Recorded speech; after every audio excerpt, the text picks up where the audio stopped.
Ceux qui disent que j'ai oublié le peuple d'abord se trompent complètement.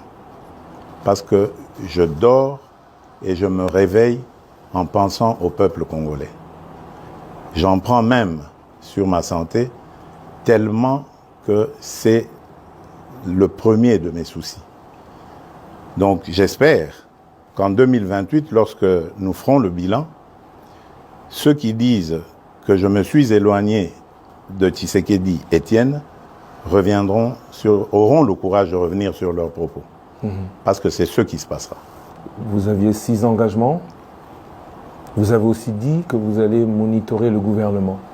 Bien sûr. Est-ce qu'on doit attendre 2028 pour faire le bilan ou à quand est-ce que le peuple pourra se dire, on commence à voir tout ce que le président dit et promet, à matérialiser le changement? Écoutez, notre chef d'équipe, c'est Madame Judith Souminois. Je ne veux pas lui mettre la pression.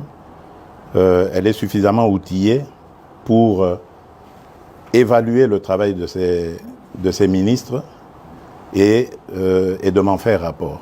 Et moi-même, d'ailleurs, comme vous le savez, je préside quasiment tous les vendredis, lorsque je suis au pays, les réunions du Conseil des ministres. Donc, je peux suivre.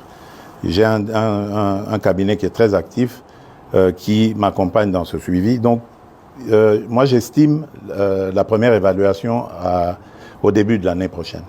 Donc, il faut peut-être s'attendre à du réaménagement gouvernemental au début de l'année prochaine.